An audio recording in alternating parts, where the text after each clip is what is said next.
Good evening, ladies and gentlemen. Welcome back to GameStar TV. We're heading into round number 3 of the Swiss format bracket. Before we do that, though, let's have a quick look at the bracket for you and go through some of those results. So in round number 2, we had Capital taking on Team DC and winning there. Onyx Esports, you saw on stream, falling to Pocket Me Lighter. Other winners of that round, Rolls Unspecified, Milkshake, Mad Because Bad, and Crimson Esports once again dominating and taking out Ethereal Esports. And I've got to say, ladies and gentlemen, if we hadn't had Crimson Esports on stream for the opening round, we would have had Crimson versus Ethereal in the second round, because that would have been an absolute cracker. Well, we're into round number 3, and we're setting up for you now Milkshake versus Ethereal Esports. So Ethereal, of course, one of those teams that has been around for the whole year, and they have just gone from strength to strength throughout, almost qualifying for the finals in Season 3.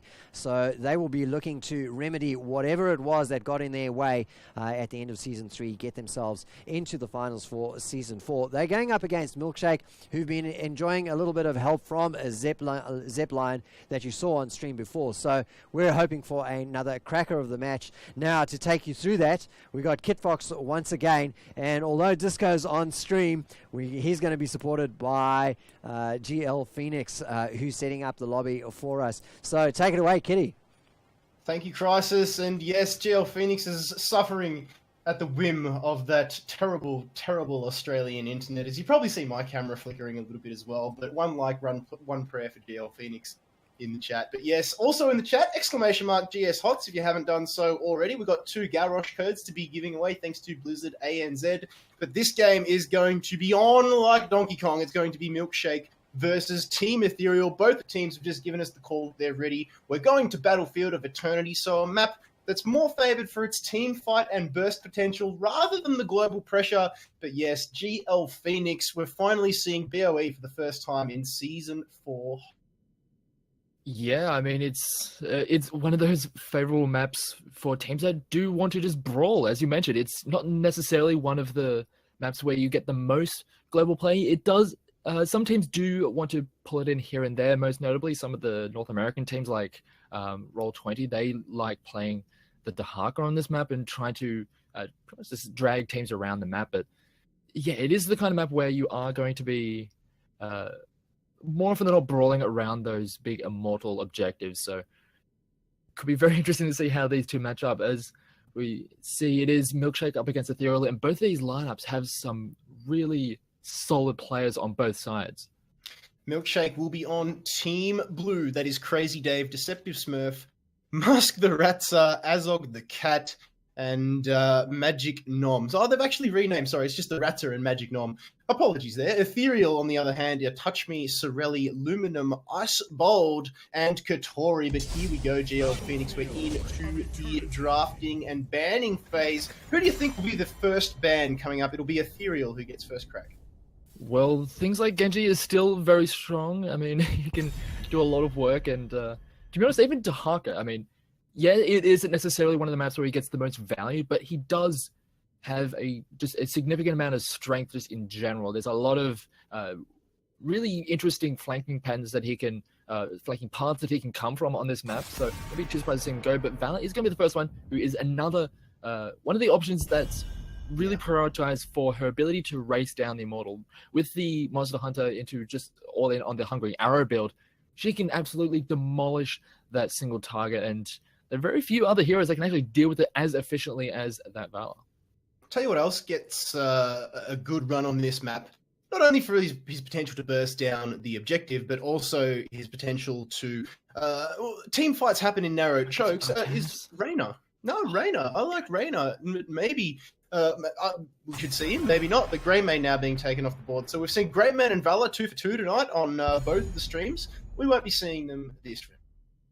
Yeah, they're just a little bit too strong if you manage to get one of those and deny the other when it comes to that racing potential. So it seems like both of these teams very much favoring that kind of style. We to be honest, when we looking at Okay. the Western Clash, we did see teams started to stray away from that style of the more racing style and move more towards the team fighting, playing more of the rotational kind of play. But it does seem that both the teams are still very much holding on to that racing style with that Malthael, who will absolutely demolish that high health target.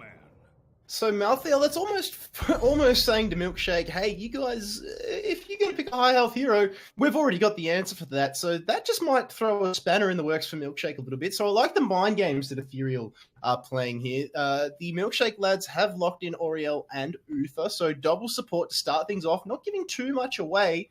And now it's over to Ethereal. They get a double pick before we go into the second ban. They still need a lot. They still need support. It's a frontline tank. They've got a solid DPS in Malthael, but they may need a range. Let's see if they go for the double support, double DPS. It's really all up in the air at this stage, GL Phoenix. Yeah, and when looking at double supports, the only ones that are really left to be kind of going into that double support, there's Tacita, who is still available, but a lot of the some of the really good options to go with the Tacita aren't on the board anymore with that Valor and the Greymane. I mean, Malthael can get a bit of value out of just those extra durability of having that shield, but it doesn't. I don't think that the way this is lining up, that Ethereal is going to be going towards that double support. The Genji was available. It's actually going to be the Morales picked up for them. So very interesting to see her pop up in this draft. I mean, when you look at the maps that Morales does have more value on, it's things like Braxis or just essentially the 2 lane maps where you are going to be in those massive stacks and you have a lot of frontline between you and the Morale. So this is one of the maps where she can get a bit of value. So, but it is very interesting to see it this highly in the draft. And Stitch is being taken off the board now for Milkshake. The ban will fall over to Ethereal. Who do you think they're going to ban from Valor? I can't really put my finger on this one. Now, Morale, to be honest, Ethereal have surprised me with their picks so far. Genji, probably the least of those. But Malthael and Morales, the first pick Malthael into the supporting Morales.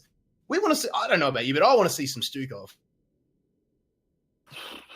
Well, looking at the setup so far, I think a lot of the supports have been kind of locked down at this point. Yeah. So, unfortunately, I don't think we will be getting to see that Stukov, at least in this game. It is going to be the Cassia ban. So, Ethereal realizing that that Milkshake still needs something to go along with that Oriel. They still need that battery, and I think one of the best batteries is still on the table in the Lunara. I mean, Gul'dan is another good option for helping with that hope generation, but he's just not necessarily as good on this map.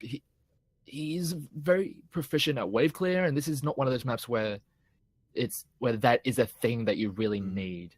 I mean, Lunara is still viable, as is Reyna, as is Zul'jin. So you could choose either of those to potentially burst down not only the opposing team, but the Immortal as well.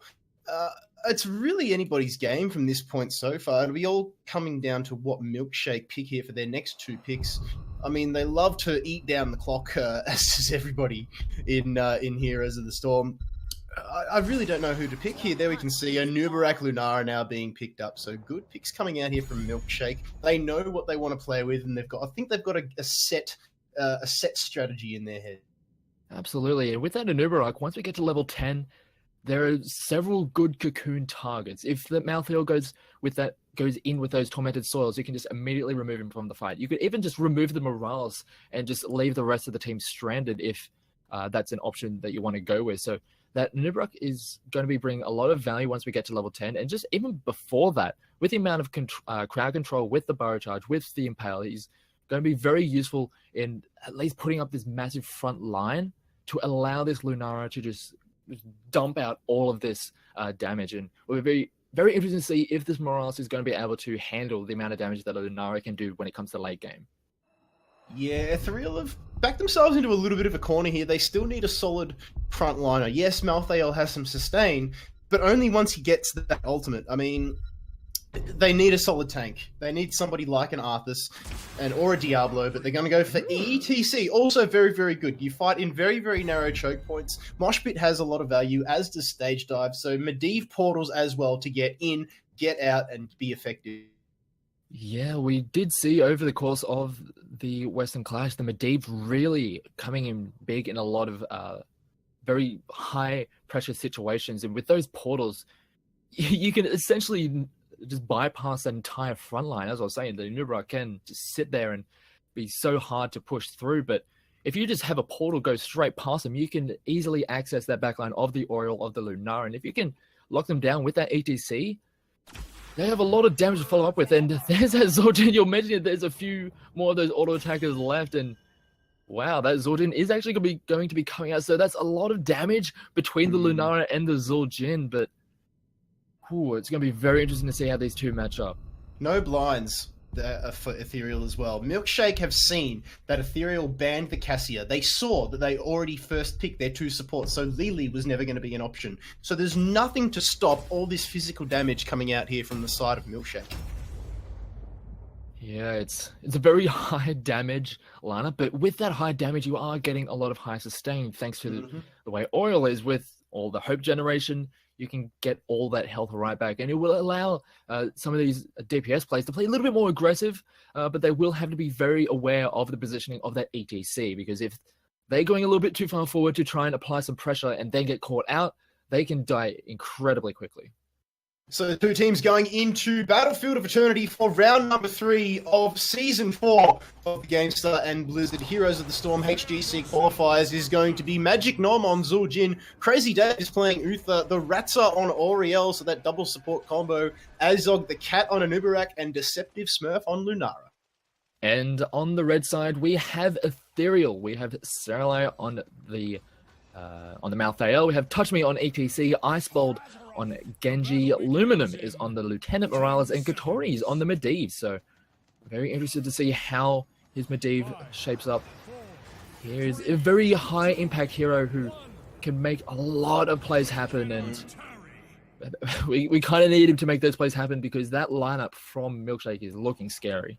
I mean, a good Medivh is a fantastic addition to a team, but a bad one is a liability. Now, he'll be going for the Master's Touch, possibly just to give a little bit more of damage output coming out on the side of the. There we go, the cheeky shot coming out there with the first sweep for the man on Medivh, going for the stable portal, so increasing the portal duration by 50%. And that just buys Ethereal a little bit more time to hang around and be a pest when they go deep. They're shaping up for a gank down here in the bot lane, but the Impale finds Touch Me waiting in the Shroud over there. So there goes that gank potential. And no mid lane to dance around here, GL Phoenix, but it's all going to come down to Luminum, how he's going to solo heal this one. Yeah, it's going to be very difficult for him, especially once we get to level 7, once that Splintered Spear comes out from the Lunara. It's in trouble! In the top lane, it got a lot of poison on top of him. Malthael was not there. Good Detainment Strike coming out from the Ratza to catch him up against the wall, and that is going to be first blood. Katori on the bench. Oh, just a little bit too far, just overestimating the amount of durability you can have as that Medivh with those Force of Wills. You can bypass a lot of the damage, but a lot of that poison is just going to keep on ticking away at you, and kind of underestimated that, and that's going to be the first blood, and a nice start coming out for Milkshake. I'm very much liking this 3-2 setup, especially with one support to each of the lanes, allowing them to play very aggressive as you have those portals going forward, as Deceptive Smurf taking a fair bit of damage, but he should be okay, especially with the amount of hope he's giving that Oriole. The Ratza has landed fantastic Detainment Strikes on Oriel so far, but the Immortal has spawned, and already it's going down in the bot lane. Icebolt taking a lot of damage. The Wave of Light coming out from Uther doing its work, but you can see Luminum here just pumping in those heals, whether it be the front line or the back line, prioritizing the targets. Sorelli was caught, unfortunately, there. Nom needs to be careful. He does get a good flash of light coming out from Uther, a fantastic Hammer of Justice. Nom needs to be careful, but in comes ETC with the power slide, and they get the kill. So 2 kills, in fact. Zul'jin as well as Anubarak now being taken down, and now, GL Phoenix, the race is on. Yeah, it was a nice 5-man rotation to get those kills. It will help with the race for Ethereal, but still, Milkshake are applying pressure on the top side. They're pushing in those lanes. They do have a slight experience lead, and even though they did lose those couple of members, they should be able to at least do a decent amount of damage. to their opponent's Immortal, try and reduce that shield, but it looks like they just want to defend their own. Yeah, well, it's effective because they've seen in the lane that Ethereal have got one player in the top lane, one player in the bottom lane, and a two-man advantage. I'll put money down on that any day, but here they come. The rotations come from both the top and the bottom lane. Katori with that Raven form, able just to get down so fast. Good power slide coming out there from ETC. That's touched me. The Reaper's Mark is stacked up on everybody on the Milkshake side, and they're not even going to try and knock down their own shield. This one's going to go over in favor of Milkshake. They take the first Immortal. Yeah, and that's one of the risks you take when you try and defend that second phase. Of that first Immortal phase, the second stage is always going to be in that formation, and by going to try and defend, you're always going to be on your opponent's side of the map. So positionally, you're not in the best positions, and because they didn't even try and take out some of that shield, it's going to be a bit more for them to push through. This is allowing just a little bit more time for Ethereal to shove on this bottom side of the map. This should give them a little bit of an experience lead as we finish this first Immortal. Yeah, Azog the Cat, the only one down there. He's going to soak up what experience he can, but he's got 4 members of Ethereal knocking on his door for this first fortification. And meanwhile, up in the top lane, the Immortal does go down. Bottom lane, they got a tower, 2 towers and the wall, so not too bad from Ethereal. They did have the advantage. It's still in Stevens when it comes to experience. The kill advantage slightly in favor of Ethereal, but there's those portals we were talking about, going extremely deep. A good biotic grenade coming out from the Lieutenant Morales, but even better impales from Azog the Cat, just to stun everybody up. And that puts the brakes on Sorelli, who's throwing out those Death Shrouds, going for the Wraith Strikes, getting extremely deep on Maltfield. That's where he needs to be. He thrives in a team fight situation. But at the top lane now, Milkshake are going to answer with a tower of their own. It's almost like Ethereal haven't even had a look at it. They're going to try and trade away here, but Deceptive Smurf and co, they're going to get that top one. Meanwhile, back down in the bottom lane, they do successfully trade. So this is good. It's extremely close. Anybody's game, GL Phoenix. Yeah, just trading those forts, just wanted to accelerate the pace of the game, and Crazy Dave and Azog able to survive those dive attempts. Very nicely done. The Anubarak and the Uther together just pose so much armor and health to just push through that very hard for them to deal with. As now we're starting to get into that phase where we start to work around the neutral objectives. Where are both the teams going to go in favor in regards to the mercenaries? And it looks like we're getting a bit of an invade. Yeah, well, the Milkshake lads were going for their camps, and Katori was there in Raven form just to alert his team, throwing down the portal. It's still anybody's camp at this stage. Touch Me needs to be careful. Gets the protection coming out there from Medivh, and it's going to go. They've stolen it. Well done, Ethereal. They've got the Shaman camp. Pinched that one away from Milkshake. He did all the work for them, did the Milkshake lads, but Katori just surprising the rest of the Milkshake there. When you think there's no team around, one portal can change that. Now we're going on to the second Immortal.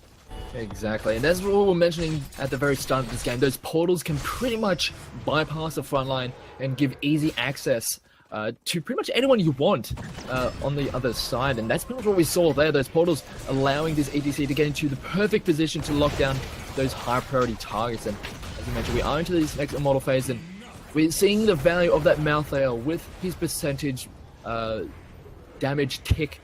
He's doing so much damage to Immortal, and it's just allowing them to race so much faster. Reaper's Mark extremely strong, especially in team fight situations. Once he gets extremely deep, once we hit level 10, I'd be interested to see if he does go for Tormented Souls, which he probably should on this close quarters map. Now the race is on yet again. Once again, though, it's going over in favor of Milkshake. As I say that, the dunks went on there, but Touch Me being a good ETC on the front line. Katori's still flying around in Raven form. Milkshake quite content here just to defend the Immortal, because Ethereal had a little bit...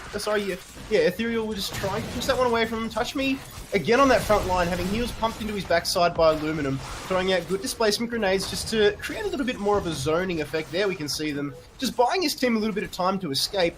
And it looks like the tables are turning here as Milkshake go on to the Immortal of their own.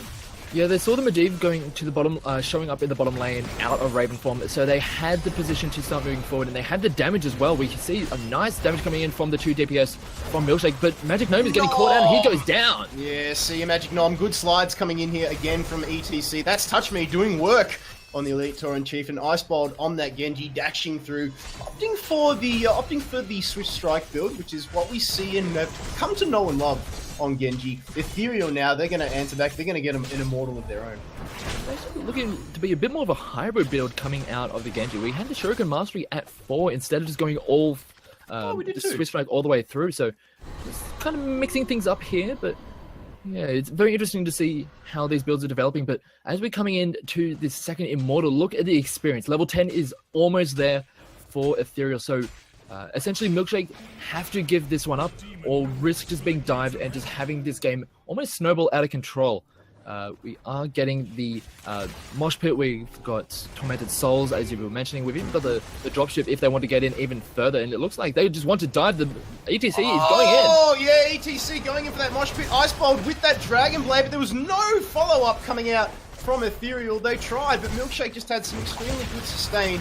Oriel coming out the heels, needs to be careful. Good leyline seal coming out from Katori, locks 2 down. Touch Me sliding through again on the ETC. Icebolt, though, getting himself the kill, taking down Lunara. That is that Shuriken Master request coming into play. He wants the Pope to deal with that threat of Lunara. Now, with that DPS down, it's all up to Zul'jin, Magic Nom, the lone wolf, the lone damage dealer coming out. He does have the crown on him. So generating hope for Oriel. They've taken down not only the first keep, they've taken down the wall. They're going to knock on the door of the fortification, and as I say that, they're just going to put the brakes on, go for a retreat. Good portals from Katori. Sorelli takes it. Luminum says, nah, I'm just going to mount up and right away. Absolutely, and it was a perfect time to back away from that push by Ethereal just as the 10 was reached by Milkshake, not wanting to keep on pushing into those potential heroics after they'd used quite a few of their own. As we saw, the Dragon Blade, the Mosh Pit, and the Leyline Seal had all been used, so pushing even further without those would have been very risky, and now we see it looks like they want to go for an engage now that they had their level 10 for themselves. They do, and they have the ults on their side. They've got all 5, whereas the cooldowns are still ticking away. There's only 2 available. It's the Dropship and the Tormented Souls. So this is where Sorelli can get his action on. There we go. Tormented Souls comes out. Crystal Aegis does find the target on Deceptive Smurf. The heals here are good. The Cocoon Leyline Seal collects 2. Oh, Katori gets it up just in time. Sorelli with that sustain. There we can see the Taz Dingo comes out. He's put himself a Divine Shield as well, but it's gone away. Nom goes down. Oh, just a little bit of mistiming coming out there from... The Morales is away. Morales is nowhere to be found. And Touch Me all up in the front line by himself. And this is too good coming out from Ethereal here. The ultimates were strong. And Milkshake just with a little bit of miscommunication there. Taz Dingo was out. And then they threw a Divine Shield on top of him while Taz Dingo was up. I don't know about that one, GLP. Yeah, there's a bit of a misynergy. Oh, as the portals allow them to go even further. Ratcher is going to get completely demolished. So good. In the fight, there were so many low members as the Morales needed to use her medivac just to keep herself alive. There was a lot of time where that Morales was not even a factor in that fight, but they just weren't able to turn the fight around and get that target priority just on point. And there were so many members just on... with so low health bars on the side of Ethereal. Just Milkshake just couldn't start that one off. The Master's Touch has been completed by Katori, so he's just able to pump out a little bit more damage with a slightly reduced cooldown as well. So well done to him, but now we're on to race number 3 for the Immortal. It looks like this one's going to be a little bit of even Stevens here at the moment, GL Phoenix, and almost a dead heat. So the teams realize that they're going to have to engage here. Nobody's winning the fight, but they were going at it without Katori. So if they get Katori in, they just might have that little bit more DPS, but the spawn's in favor of... Well, they both spawn on their own Immortal side, so they're just having a little bit of proverbial game of chess here, GL Phoenix. Yeah, but the way things have set up right now, Ethereal can delay this as long as they want. As we see on the bottom side, the Medivh is pushing in that wave. They have that camp there as well. So if this is just this stall out for quite some time, it is going to favor Ethereal. They also have the level 13 advantage. They have the talent here. And now they'll go. I think that Milkshake are starting to understand that they cannot really fight toe-to-toe right now. So they will try and at least come in and deal a little bit of damage. They're not going to be able to win this Immortal, but they need to try and at least play it a little bit more cautiously. And this is going to be another Immortal going over to Ethereal. Ethereal played that one extremely well. They baited out Magic Nom on the Zul'jin, forced him down into the bot lane and answer Katori. Katori just Draven formed away. went straight back onto the Immortal. So well done in the end by Milkshake to come back and chunk down the shield. That'll make it a little bit easier for them coming in. Katori's still flying around in Raven form. Medivh is almost filthy with what he can pull off. You've got the portals, you've got the sight, you've got the protection. And once you complete Master's Touch like he has, you've got extra damage as well. So Katori playing this one very, very well. Yeah, he's doing an absolutely incredible job, and that's pretty much what we needed from this hero. We need the Medivh to make those high-impact plays. We've seen those really good leyline seals setting up some plays, and we are getting into this next defense for Milkshake. They have to take down that shield first, and Katori, he can set... We're just waiting for that one moment where he sends that portal in for the rest of his team, and they can really just go all in on those fights. He does have stable portal, and now he goes for quickening. Oh, here we go. Reduced cooldown. Oh, big leyline seal collects 3. Oh, detainment. There's no follow-up. Detainment strike comes out. A good cocoon, but it's going to be melted straight away. Touch Me says, thanks for coming. And they're going to take that bottom keep. So well done to the Ethereal lads. They now have a 3-level lead advantage. And Milkshake's starting to struggle a little bit.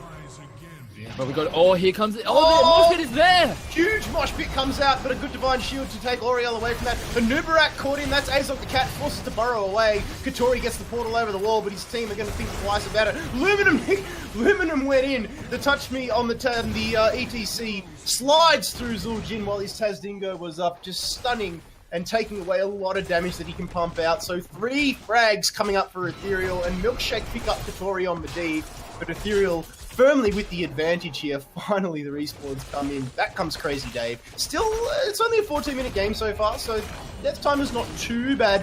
Now, Medevac dropship just to get things away. Icebolt trying to get the fountain, gets it, but the Detainment strike into the Hammer of Justice. Oh, dashes away. Fall. Wow, does go down eventually. Almost got away, got a little bit greedy there, but he now faces 35 seconds on the bench.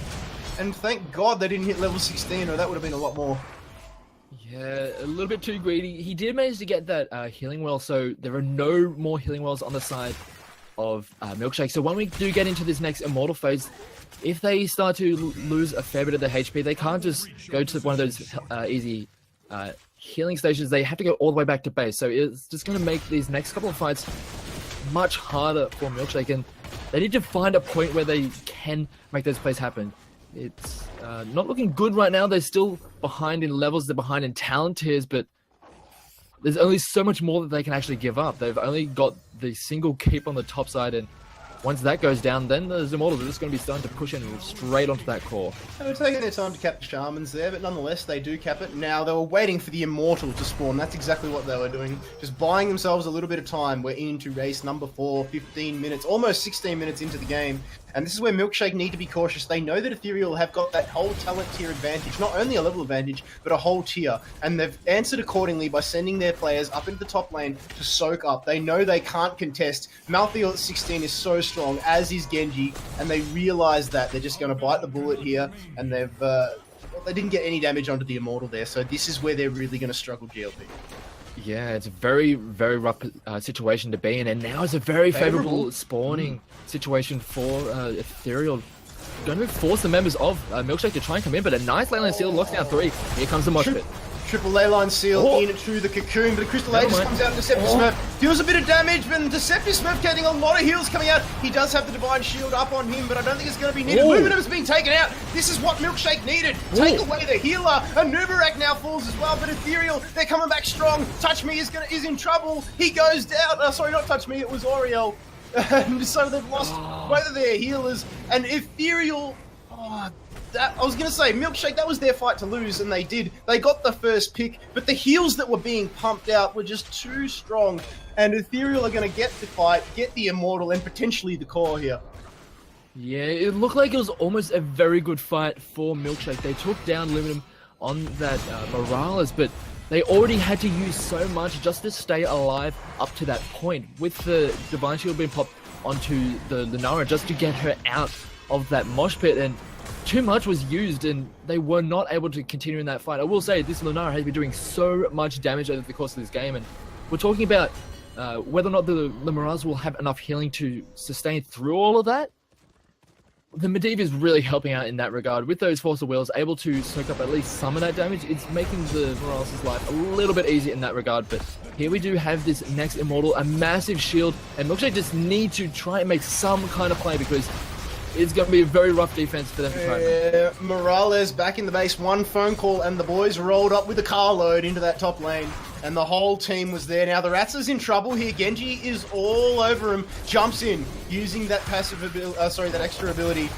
Needs to be careful because Lunara does have the unfair advantage. The Thornwood Vine as well, so making good use of that.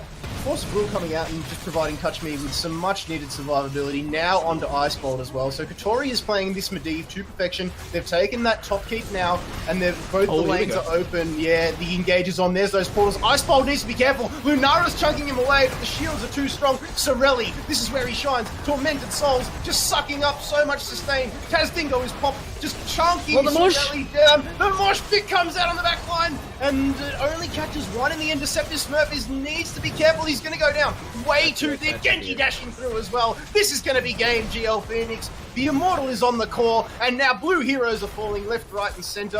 Milkshake are going to be licking their wounds after that one. Ethereal walk away with the win.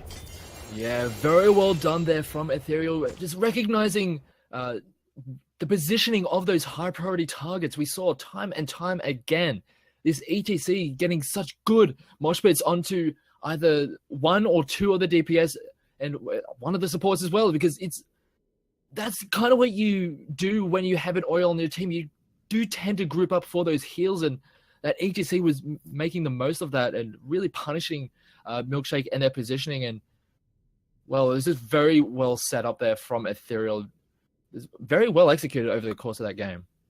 I like the way Deceptive Smurf played the Lunara there, was able to prioritize the right target. Zujin with Tazdingo, he is an absolute monster if you don't take him down. There was a little bit of miscommunication there we saw with the Divine Shield coming out while Tazdingo was up. It was a little bit early, and I think that might have cost Milkshake in the end there. There's little things like that can tilt your team.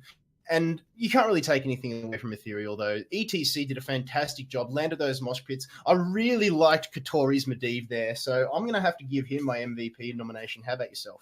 Yeah, I'm going to have to agree with you. I mean, coming into this series, I mean, Kotori, he has a bit of a name for himself in the scene where, love him or hate him, he has shown some pretty decent performances over the past year, but this one really silenced some of the critics. I mean, some of those leyline seals were really good. The portal play really facilitated the rest of the team. It allowed Touch Me on the ETC to get into those positions to lock down those high priority targets. So, yeah, I'm going to have to give it, I agree with you, and give the MVP to Kotori there on that Medivh. So very well played there. He definitely has improved, and I'm not just talking about his gameplay. So well done to Kotori for picking up the MVP nomination. But that is it for round number 3. We've got one more game coming at you, ladies and gentlemen. But until then, I'm going to pass you back over to the faithful hands of Chris. Hey everyone, and thank you Kitfox and GL Phoenix as we close out that match. So what we're going to do now, we've got 2 garish skins to give away, and so that's what we're going to do. The first one is going to get given away now. The second one will be given away after the final round tonight. So bear with me. I'm going to press the button now, and we're going to get our winner. And the winner is Jan_S. So congratulations, Jan. That's fantastic. I see you often in Twitch chat, so it's great that somebody who supports us frequently has picked up the raffle. So, hey, shout out to you. Well, we're going to go to a 5-minute break while we wait for, I think it's just 2 matches that need to be finished before we can go into the final round of tonight. So don't go away anywhere. Don't go away. We will be right back.